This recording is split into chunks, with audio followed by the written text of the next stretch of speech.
Horror कहानियां थी। कौन थी वो? मैं 8 महीने की प्रेग्नेंट थी और अपनी डिलीवरी के लिए अपने मायके गई थी। माँ ने मुझे फोन पर बताया, घर के पीछे की तरफ जो खाली जमीन थी ना, वहां पर एक नया कमरा बनवा लिया है। इतने सालों के बाद जैसे ही अपने घर में कदम रखा, कुछ अलग सा लगा। माँ, ये घर के पीछे की तरफ नया कमरा बनवाने की क्या जरूरत थी? अरे बेटा, घर के पीछे दूर दूर तक खाली जमीन है। तेरे पापा को कई दिनों से लग रहा था कि यहाँ पर एक कमरा बनवा लेंगे तो ताजा हवा मिल जाया करेगी। अब तो ये सब छोड़ और चल जल्दी से दूध पी ले। माँ, मैं थोड़ी देर में पी लूंगी, आप सो जाओ। मैंने दूध का गिलास उठाकर उस खिड़की में रख दिया। पता नहीं कब आंख लग गई। अचानक से खिड़की के पल्लों के खड़कने की तेज आवाज आई। दूध का गिलास धड़ाम से जमीन पर आ गिरा। जमीन पर गिरते ही दूध का रंग लाल हो चुका था। मैंने खिड़की से झांक कर बाहर देखा। चारों तरफ धूप अंधेरा था। उस अंधेरे की तरफ से कुछ आवाजें आ रही थी, जैसे छोटे बच्चे आपस में खिलखिलाकर मस्ती कर रहे हो।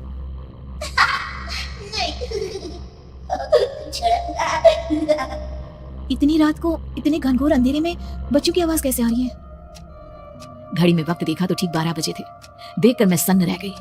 बुरी आत्माओं और भूतों की कई कहानियां मैं सुन चुकी थी। वक्त भी कुछ ऐसा ही था। ऊपर से मैं प्रेग्नेंट। सुना था कि ऐसे वक्त में अक्सर बुरी आत्माएं औरतों का पीछा करती है, तो क्या मेरे पीछे भी? पसीने से तरबतर बड़ी मुश्किल से, जैसे कांपते हाथों से मैंने उस खिड़की को बंद किया। जल्दी से जल्दी उस कमरे से बाहर निकलकर माँ के पास जाने के बारे में सोचा, लेकिन जैसे ही दरवाजे की तरफ पलटी, लगा कोई साया हवा की स्पीड से दरवाजे के सामने से गुजर गया। बस मेरे गले में अटक कर रह गई। मैं जोर से चीख कर माँ को बुलाना चाहती थी, लेकिन वो आवाज खुद मेरे कानों तक नहीं पहुंच पा रही थी। तो माँ तक कैसे पहुंचती?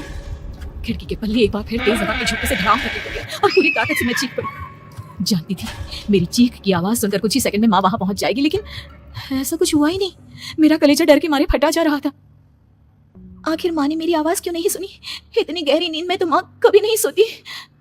ठीक पीछे खुली हुई वो खिड़की। मुझ में इतनी ताकत नहीं बची थी कि मैं पलटकर उस तरफ देख भी सकूं।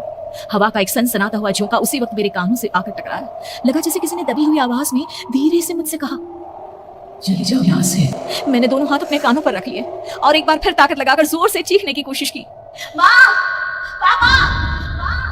मेरी आवाज उस कमरे की दीवारों से टकराकर वापस मुझे ही सुनाई दे रही थी।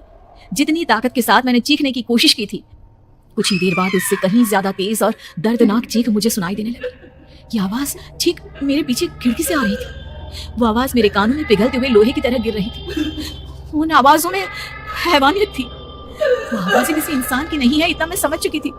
कांप रहे हाथों से मैंने अंधेरे में कुछ ढूंढने की कोशिश की। तभी अचानक मेरा हाथ बेड पर रखी टॉर्च पर पड़ा। किसी तरह ताकत लगाकर टॉर्च का बटन ऑन किया, लेकिन ये क्या? सामने दरवाजे पर 3 छोटी लड़कियां खड़ी हुई थी। उनके हाथ में स्टील के चमचमाते हुए चाकू थे। मैं घबराकर लड़खड़ाई और पीछे की तरफ हटी, लेकिन तब तक वो मेरे पास आ चुकी थी। उनकी गर्दन टेढ़ी थी और उनके हाथों के वो चाकू मेरे पेट को निशाना बनाने को तैयार। मैं जोर से चीखी, नहीं, छोड़ दो मेरे बच्चे को, मत मारो, मत मारो, छोड़ दो मेरे बच्चे को। सोनाली, सोनाली, क्या हुआ बेटा? तू इतनी डरी हुई क्यों है? उठ बेटा, क्या हुआ? हड़बड़ाकर मैंने अपनी आंखें खोली। देखा तो दिन निकल आया था। माँ मुझे जगा रही थी। मेरा चेहरा पूरा पसीने से लथपथ था। क्या हुआ बेटा? तुमने कोई बुरा सपना देखा क्या? मैं अभी तक अपने पूरे होश में नहीं थी। वो मेरे बच्चे को मार देगी माँ। वो लड़की मेरे बच्चे को। मैंने घबराकर अपने पेट को छुआ।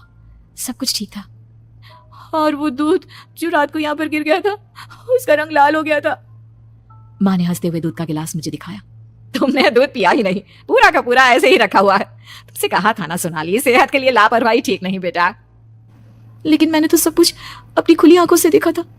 ये सपना कैसे हो सकता है?